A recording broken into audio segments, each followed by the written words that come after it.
Bonjour à tous et bienvenue sur boursicoté.com pour cette nouvelle analyse technique du CAC 40 en clôture, avec donc une très forte baisse aujourd'hui, puisqu'avec donc les nouvelles communications autour du coronavirus, on a une inquiétude qui a été très forte.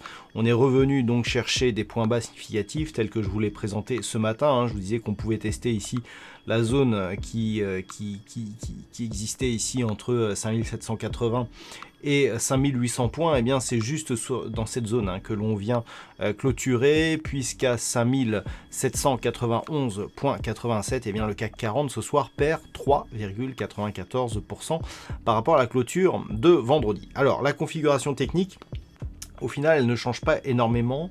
On est toujours ici dans une configuration globale où, après ici cette dynamique haussière, on avait ici donc une rupture qui s'était créée justement suite à l'apparition du coronavirus, avec ici cette première phase d'inquiétude.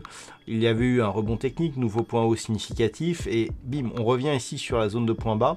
Alors cette zone de point bas, techniquement, on reste dans la même configuration, à savoir une neutralisation de la dynamique moyen terme. Clairement ici, je vous avais dit ce matin que tant que l'on ne cassait pas ici cette zone, on restait dans cette neutralisation, même si on est dans la partie basse de cette neutralisation.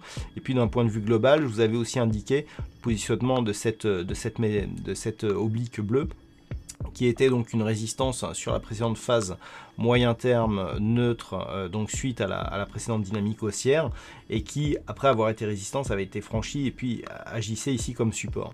Maintenant, on est à la croisée des chemins, puisqu'on est vraiment venu sur cette zone. On est venu tester ici la zone des 5780 points.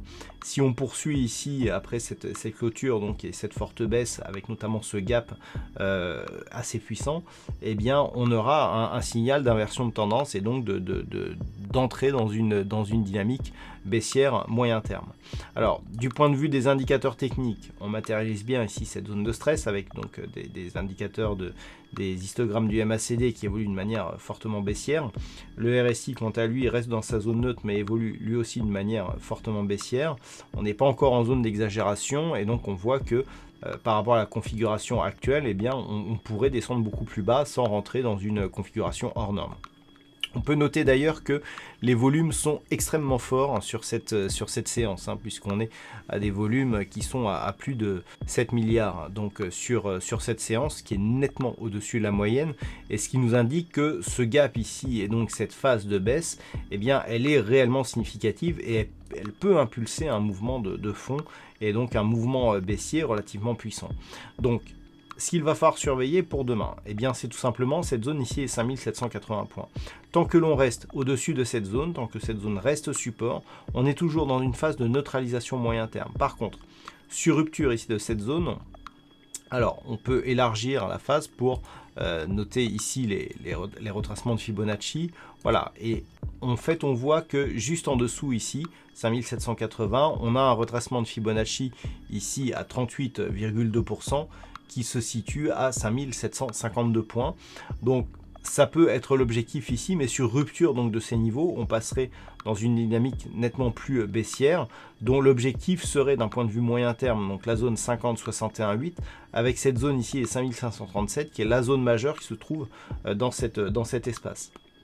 Donc par rapport à cela, donc 5780, en dessous on a des zones mineures avec notamment 5720, 5660 points, mais c'est vraiment autour de cette zone que cela va se faire. Tant que l'on est au-dessus des 5780 points, si par exemple les cours commencent à osciller ici entre 5780 et 5860, on peut avoir une phase de temporisation, mais d'une dynamique qui resterait fortement baissière. Pour inverser le flux, il faudrait vraiment venir attaquer et combler ce gap d'une manière forte et rapide. Donc on en verrait le signal. À noter que tant que l'on ne repassera pas au-delà des 6060 points, donc c'est dire si on en est loin, eh bien il n'y aura pas de retournement possible. Donc pour demain, on surveillera bien la zone des 5780. Même si on repassait ici au-delà des 5860, c'est vraiment la manière dont sera comblé ce gap qui nous donnera des informations supplémentaires, avec donc un risque de poursuivre le mouvement.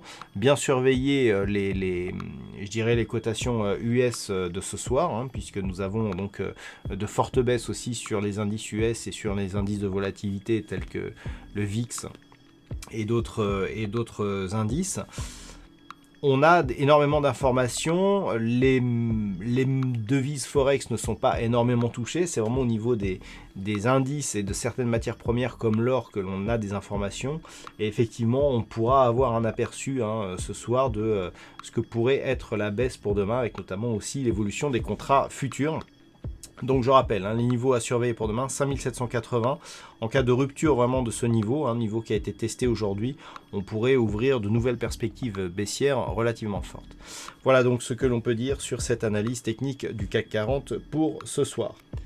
D'un point de vue statistique, inutile de vous dire que la configuration actuelle ne nous laisse pas assez d'occurrences pour évaluer une statistique exploitable. Sachez toutefois qu'on a un nombre d'occurrences qui est faible et qui nous indique une probabilité plutôt baissière de poursuite donc, du mouvement.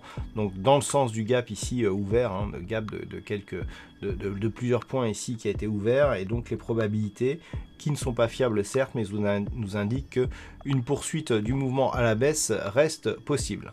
Voilà donc pour ce point en clôture. Passez une bonne soirée, on se retrouve dès demain pour d'autres analyses techniques, toujours sur le site boursicoté.com.